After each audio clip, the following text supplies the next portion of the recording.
नमस्कार दोस्तों, बहुत बहुत स्वागत है फटाफट इंडिया न्यूज़ में। और आज का जो हमारा टॉपिक होने वाला है वो होने वाला है देश की रक्षा के ऊपर। जो मेन भागीदारी रहती है वो रहती है आर्मी की, एयरफोर्स की, नेवी की। और हर बच्चा, जब हम आमतौर पे मूवीज़ देखते हैं और देखते हैं तो उनमें बहुत अच्छे तरीके से दिखाया जाता है कि कैसे जो है देश की सेवा में योगदान देते हैं, और उनसे ही इंस्पिरेशन मिलती है कि हमें क्यों इस फील्ड में जाना चाहिए। हालांकि अगर आपके जो पिता है कोई आर्मी फील्ड से हैं तो वो हमेशा ये चाहते हैं कि मेरा बेटा भी इसी फील्ड में जाए। तो इसी तरह के कुछ कैंडिडेट्स हैं जिनका आर्मी के अंदर सिलेक्शन हुआ है, आर्मी, नेवी, एयरफोर्स में सिलेक्शन हुआ है, उनसे हम बात करेंगे। प्रेजेंट का सिलेक्शन है, अभी 2022 के अंदर ही कुछ बच्चे हैं जिनका सिलेक्शन हुआ है। और ये जो इंटरव्यू हम इसलिए कर रहे हैं ताकि आपको भी समझ में आए कि जो ये फील्ड है इसका क्या योगदान है देश की सेवा में, और जो स्टूडेंट्स हैं इनका किस किस चीज़ में सिलेक्शन हुआ है उस पर हम बात करेंगे। अथर्वा डिफेंस एकेडमी हिसार में है जिसने हज़ारों बच्चों को अभी इस फील्ड के अंदर सिलेक्शन दिए हैं, चाहे आर्मी में है, डिफेंस में है, नेवी में है, इन सब में सिलेक्शन दिया है। तो यहाँ पे जो मैनेजमेंट है उनसे भी हम बात करेंगे। और उससे पहले हम बात करते हैं जो स्टूडेंट्स हैं जिनका अभी सिलेक्शन हुआ है। 3 स्टूडेंट्स का 2022 अभी स्टार्ट हुआ और स्टार्ट होते ही 3 स्टूडेंट्स का सिलेक्शन हुआ है। तो सबसे पहले जो स्टूडेंट हैं हमारे साथ, क्या नाम है जी? सर अंकुर। अंकुर, कहाँ से हैं आप? सर शिवानी मंडी। शिवानी मंडी से, ओके। तो मुझे ये बताइए कि जो अभी किस चीज़ में आपका सिलेक्शन हुआ है, आर्मी, एयरफोर्स, नेवी, किस में? सर एयरफोर्स के लिए। एयरफोर्स के लिए, ओके। तो ये जब आपने फील्ड चुना, इस फील्ड में आने के लिए सबसे पहले आपने क्या डिसाइड किया कि मुझे इस फील्ड में जाना चाहिए, क्यों जाना चाहिए? सर मैं जब 11th में मैं बेंगलोर था तो वहाँ पर मेरे जो दादाजी हैं उनके फ्रेंड्स थे जो कि एयरफोर्स में हैं। तो हम उनके क्वार्टर्स में जाते थे, उनकी कैंटीन्स में जाते थे, वहाँ विजिट करते थे। तो बहुत अच्छा लगता था कि इनका लाइफस्टाइल बहुत अच्छा है और ये इनको फैसिलिटीज़ बहुत अच्छी मिलती है। तो उससे ये था कि हाँ, एयरफोर्स एक बहुत अच्छा विकल्प हो सकता है। उसके बाद जैसे मैंने मेरी लाइफ को देखा कि मैं बहुत डिसिप्लिन था, मैं स्पोर्ट्स खेलता था, तो उससे ये था कि एक एडवेंचरस लाइफ होने वाली है, तो क्यों ना क्यों इसके अंदर जाया जाए। ओके। तो जब आप इस फील्ड में आए तो आपने किन किन चीज़ों का आपने देखा कि मुझे क्या क्या चीज़ें, लाइक जब आपने इंस्टीट्यूट सिलेक्ट करने के बारे में भी सोचा होगा कि मुझे इंस्टीट्यूट सिलेक्ट करना चाहिए, किस इंस्टीट्यूट में जाना चाहिए, तो आपके पास कुछ चॉइसेस थी कि मुझे कहाँ कहाँ जाना चाहिए इस तरह? सर जब मेरा रिटर्न एग्ज़ाम क्लियर हुआ तो एसएसबी के लिए मेरे एक कज़िन हैं जो पहले से ही एयरफोर्स के अंदर हैं, तो उनसे मैंने कॉन्टैक्ट किया। तो उन्होंने मेरे को बताया कि आप अथर्वा डिफेंस एकेडमी में जाइए। मैंने भी वहीं से कोचिंग ली थी। तो मैं यहाँ पे अनिल सर के पास आया तो इन्होंने मेरे को बहुत अच्छे तरीके से गाइड किया। तो स्टार्टिंग में मेरे को दिक्कत ये थी सर कि मैं एक विलेज से आता हूँ जहाँ पे मैंने कहीं भी स्टेज पे परफॉर्मेंस नहीं दी हो, और जो इंग्लिश बैकग्राउंड से नहीं था, ना ही कोई आर्मी बैकग्राउंड है, तो बहुत सारी डिफिकल्टीज थी कि पर्सनैलिटी में डेवलपमेंट करना और जो इंटरव्यूज़ के लिए तैयारी करना, खुद को मोटिवेट रखना। तो उसमें बहुत से स्ट्रगल्स किए, लेकिन अनिल सर और कादियान सर ने बहुत हेल्प की, मैनेजमेंट का बहुत साथ रहा, तो मैं उसमें सक्सेस हो पाया। जब बात करते हैं, मान लीजिए ग्रुप डिस्कशन वगैरह या इस चीज़ की ट्रेनिंग दी जाती है, जब आप यहाँ पे आए मेंटली कितना प्रिपेयर था? यानी कि आपको लगता था कि इंग्लिश कैसी थी या ग्रुप डिस्कशन कैसा था, प्रेजेंटेशन कैसी थी? सर स्ट्रगल्स थी, लेकिन मन में ये था कि हाँ करना है तो यही करना है। तो उसके लिए मैंने खुद को बहुत ज़्यादा पुश किया, और अनिल सर ने तो बहुत ही ज़्यादा मेरे को इतना पुश किया कि मैं सोच भी नहीं सकता था। लेकिन बहुत अच्छा रहा एक्सपीरियंस ओवरऑल, और मेरे जो कलीग्स थे उन्होंने भी बहुत साथ दिया। सब ने मेरे को मोटिवेट रखा, सब ने मेरे जो मिस्टेक्स थी वो बताई, जो मेरे जो भी मतलब मेरे नेगेटिव पॉइंट्स थे, पॉजिटिव थे, सब बताया। उनके ऊपर मैंने वर्क किया, तो ओवरऑल जो आउटकम रहा वो बहुत अच्छा रहा। ओके। अभी ट्रेनिंग वगैरह आपकी कहाँ होती है आमतौर पे एयरफोर्स की? सर इसकी AFA होती है डुंडीगल, एयरफोर्स एकेडमी डुंडीगल, हैदराबाद में। Hyderabad? Yes sir. Thank you sir. अभी दूसरे जो कैंडिडेट हैं उनसे भी हम बात करेंगे, उनसे जानेंगे। क्या नाम है आपका? मेरा नाम मनोज जाखड़ है। मनोज जाखड़। मेरा नाम राशि। मेरा भी नाम मनोज है। ओके। सो मनोज, ये बताइए कि आपने जब आर्मी, आपका सिलेक्शन आर्मी में हुआ है ना अभी? हाँ जी सर। तो आर्मी में जब आपने जाने का सोचा, क्या किस चीज़ से इंस्पायर हुए आपकी मुझे इस फील्ड में जाना चाहिए? सर सबसे पहले तो लाइफ में पहले था कि कुछ ना कुछ जैसे लाइफ में कुछ एडवेंचरस होना चाहिए, कुछ ना कुछ लाइफ में ऐसा होना चाहिए जिससे मतलब लगे कि हाँ कुछ कर रहे हैं। तो आर्मी की लाइफ पहले देखी थी, जैसे मेरे मतलब पहले भी मूवीज़ वगैरह में देखा था कि आर्मी के अंदर बहुत बढ़िया से मतलब एक पर्सनैलिटी एक अच्छी तरीके से ग्रूम हो जाती है। और वैसे ही मेरे जो फादर थे उन्होंने भी मतलब मुझे बताया था कि NDA कुछ है और टेक्निकल एंट्री स्कीम होती हैं जिनकी तरफ से आप जाके आर्मी आर्मी के अंदर ऑफिसर बन सकते हो, आर्मी, एयरफोर्स या फिर नेवी के अंदर। तो वहाँ से ही मुझे मोटिवेशन मिली और करते करते मैं बस रिकमेंड हो गया वहाँ। जब आपने इस एकेडमी सिलेक्शन किया उस टाइम पे किन किन फैक्टर्स का ध्यान रखा और आपको यहाँ अथर्वा में ही आपने एडमिशन क्यों लिया? जैसे अथर्वा डिफेंस एकेडमी में मैं मतलब जो अनिल सर हैं उनको मतलब उनसे मैं पहले भी मिल चुका हूँ। जैसे 10th क्लास में मैं इनके पास गया था तो उन्होंने मेरा एक छोटा सा इंटरव्यू लिया था, तो तब से मेरे दिमाग में था कि मैं मुझे पता था मैंने करना क्या आगे।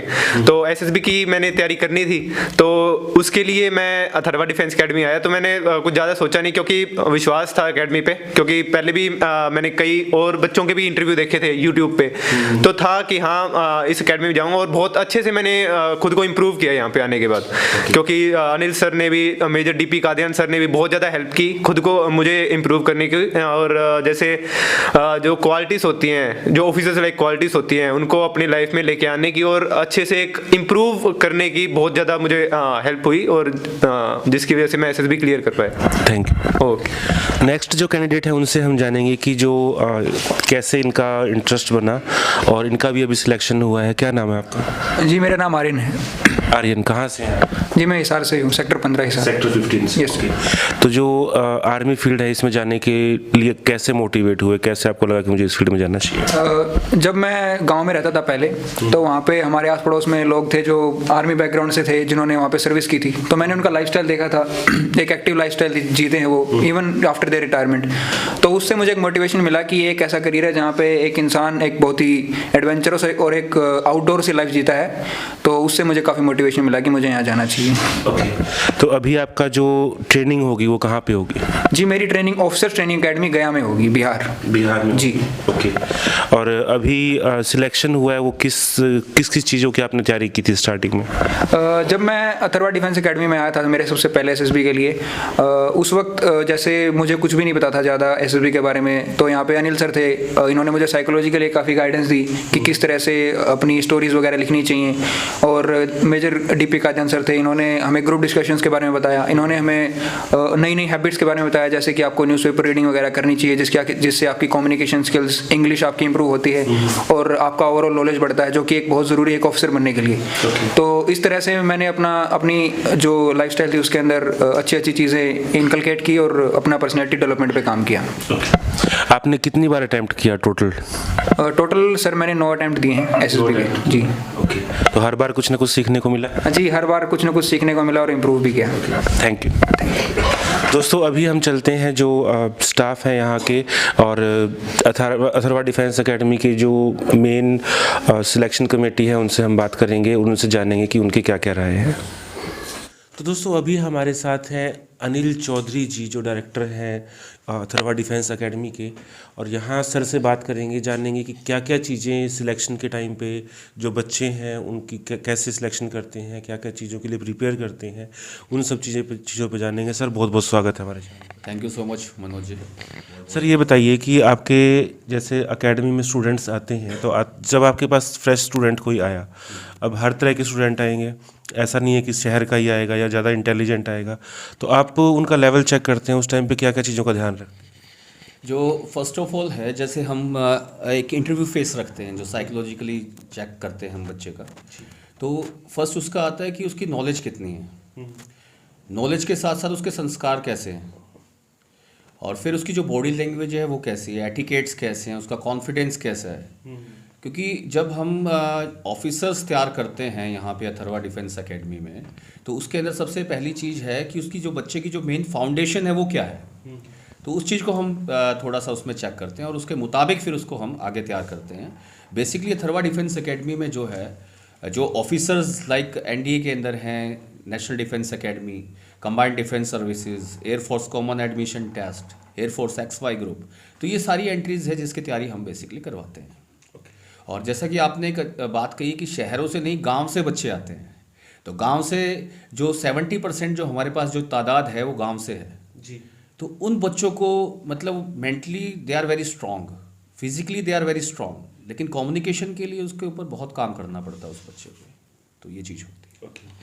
तो नेक्स्ट जो मैं पूछना चाहूँगा, आपके दिमाग में ये कब आया कि मुझे स्टूडेंट्स के लिए इस तरह से एकेडमी बनानी चाहिए? क्योंकि ऐसे बहुत कम एकेडमीज देखने को मिलती है जहाँ पे स्पेशली आर्मी स्कूल्स के ऊपर या आर्मी सिलेक्शन के ऊपर फोकस करके जो है तैयारी करवाई अच्छा, जाए। आप concept- थोड़ा सा इसके बारे में बताइए, कब आपने स्टार्ट किया और कैसे आपके दिमाग में ये थी?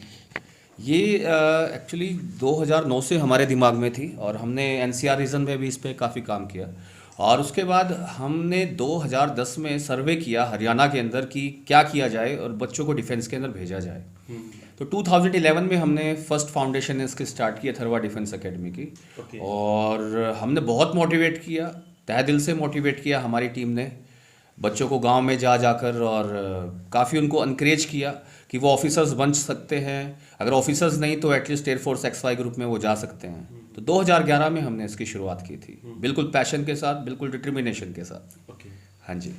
तो अभी हम बात करेंगे डिपार्टमेंट वाइज, जो हमारे मेजर साहब हैं, मेजर DP काद्यान सर, बहुत बहुत स्वागत है हमारे चैनल पे। Thank you. सर ये बताइए कि आप जिनके पास जैसे स्टूडेंट्स आते हैं तो आप उनको क्या क्या चीज़ों की तैयारी करवाते हैं, इंटरव्यूज़ के लिए कैसे प्रिपेयर करते हैं, ग्रुप डिस्कशंस के लिए कैसे तैयार करवाते हैं उनको? देखिए, फर्स्ट ऑफ ऑल मैं आपको इंटरव्यू के बारे में बताऊंगा। इंटरव्यू एक ऐसा सिस्टम है, the defence interview is different from other interviews. There certain things which we want to students to have in them. Communication skill, फिर इनकी बॉडी लैंग्वेज और फिर इनका पर्सनालिटी डेवलपमेंट। ये 2-3 चीज़ें ऐसी हैं मेन जो, और फिर इसके साथ हम इनको ऐड करते हैं ऑफिसर लाइक क्वालिटीज़। जो क्वालिटीज़ इनकी जो है ना सिलेक्शन के टाइम पे चेक करी जाती है। और सबसे ज़्यादा जो हमारा फोकस होता है इनका कम्युनिकेशन स्किल के ऊपर। बेसिकली दो बच्चे गांव से आते हैं, आप गांव का जो है ना इतना मतलब इंग्लिश स्कूल में पढ़ते ज़रूर हैं लेकिन घर में वो इन्वायरमेंट नहीं मिलता। तो हमको बताते हैं कि भाई कैसे आप अपना कम्युनिकेशन स्किल बढ़ा सकते हैं। तो इंटरव्यूज़ में आमतौर पे कैसे क्या प्रिपरेशंस जो है वो में एक्चुअली मेन चीज़ होती है, हम बच्चों को उनको सिखाते हैं अबाउट देयर फैमिली बैकग्राउंड। हालांकि उनको सब पता होता है लेकिन उसको जवाब क्या देना है जी। अगर उनके एजुकेशन बैकग्राउंड, नेशनल इंटरनेशनल, फिर इनको हम कुछ सिचुएशन देते हैं, ऐसे क्वेश्चन डाल दिया, उनको प्रॉब्लम दे दिया, ये प्रॉब्लम का क्या सॉल्व होगा जी। तो ये सब चीज़ें हम इंटरव्यू में कवर करते हैं। अभी हम बात करेंगे इंग्लिश के बारे में। इंग्लिश भी एक इम्पोर्टेंट जो है इसके अंदर कंसेप्ट रहता है, क्योंकि जब ऑफिसर लाइन में जाते हैं तो वहाँ पे अंग्रेजी का बहुत रोल रहता है। तो हमारे साथ सर हैं, सर संजय शर्मा जी। सर बहुत बहुत स्वागत है हमारे चैनल पे। Thank you sir. सर ये बताइए इंग्लिश का कितना क्या रोल रहता है, और जब बच्चा तैयारी करता है उस टाइम पे आपके, जैसा कि मैंने अनिल सर से भी पूछा, बच्चे आते हैं गांव से या शहरों से, दोनों जगह से आते हैं, सरकारी स्कूल वाले बच्चे भी आपके पास आते हैं और अंग्रेजी मीडियम वाले भी आपके पास आते हैं। तो उनमें कैसे डिफरेंस आप करते हैं और किस तरह से आप उनको तैयारी करवाएं? First of all, if I talk about the army English background, for that it is very important and necessary in defense services. Okay. Because throughout India, the people in army are from different dialect fields. उनकी language अलग अलग होती है। तो उन्हें एक stream में लाने के लिए सभी बच्चों को इंग्लिश आना बहुत ज़रूरी है डिफेंस के अंदर, सो दैट एक अच्छा मैसेज कन्वे उसके और हर प्रकार के ऑर्डर फॉलो किए जा सके। हमारे पास जो बच्चे आते हैं रूरल बैकग्राउंड के, उनकी सबसे बड़ी प्रॉब्लम ही कम्युनिकेशन स्किल्स में होती है। एक्चुअली उनका फाउंडेशन इंग्लिश में स्ट्रॉन्ग नहीं होता, क्योंकि उनके पास एक बेटर एनवायरनमेंट नहीं होता घर पे। तो हम यहाँ उन्हें एग्ज़ाम प्रिपरेशन के अलावा बहुत सारी अदर ट्रिक्स सिखाते हैं, जिसमें how they can present themselves, how they can speak particular words, और इंटरव्यू के टाइम पे वो किस प्रकार के वर्ड यूज़ करके उनका इंप्रेशन बेस्ट जाए। यहाँ तक कि हम उनको यहाँ मिरर प्रैक्टिस करवाते हैं, उनकी पर्सनैलिटी डेवलपमेंट पर जोर देते हैं, so that they could feel better and in a comfortable environment they could do better. और यही उनके सक्सेस का सबसे पहला स्टेप बनता है। एंड उसके अलावा हमारी जो टीम होती है वो टीम वर्क करती है, कोई इंटरव्यू फील्ड में काम करता है, कोई उनको साइकोलॉजिकल प्रिपेयर करता है, और फाइनली एक बहुत ही ज़बरदस्त स्टूडेंट तैयार होता है जो एग्ज़ाम को क्रैक कर पाता है और सफलता की सीढ़ियाँ चढ़ जाता है। Okay, thank you sir. Thank you. तो दूसरा सवाल मैं सर से ही लेना चाहूँगा। अनिल जी ये बताइए कि अभी जैसे लॉकडाउन की सिचुएशंस चल रही है और सरकार कभी खोल देती है कभी बंद कर देती है, दोनों चीज़ें चल रही है, तो आप कैसे उन चीज़ों को मैनेज करते हैं कि अभी लॉकडाउन हो गया, कुछ दिन बच्चे आए कुछ दिन नहीं आए? मानेंगे कि पढ़ाई तो डिस्टर्ब हो रही है बच्चों, बिल्कुल डिस्टर्ब हो रही है, but these are our challenges. जैसे फौज के अंदर हम मानते हैं कि चैलेंजेस है, तो यहाँ पे हमारी सिविलियन सोसाइटी में भी कहीं ना कहीं चैलेंजेस है, और एजुकेशन को लेके बिल्कुल चैलेंजेस है। अभी आपके सामने देख सकते हैं जो आज की हमारी जो कॉन्फ्रेंस है, उस कॉन्फ्रेंस में जो हमारे बच्चे जो हैं एक ही हफ्ते के अंदर जो 2 बच्चे रिकमेंड हुए हैं इंडियन आर्मी से एज एन ऑफिसर, तो एक बहुत बड़ी मिसाल है। और हमारी टीम इसके लिए बहुत ज़्यादा मेहनत करती है, क्योंकि कहीं ना कहीं मार्केट में आप आते हैं तो वहाँ पे बहुत बड़ा कंपटीशन भी है। तो कंपटीशन में आगे बढ़ने के लिए आपको जो अपनी चाल है, चाल को 10 गुना 20 गुना करना होगा, ठीक है। और उसमें क्या है कि बच्चा जो है, बच्चे को भी कोई ना कोई जैसे कि मेंटली कहीं ना कहीं अटैक होता है उसके दिमाग पे कि मुझे ऑफलाइन स्टडी करनी है। ऑनलाइन से आपको पता है कि हैबिट कैसी बन जाती है, बच्चा पढ़ता कम है, मोबाइल गेम्स ज़्यादा खेलता है।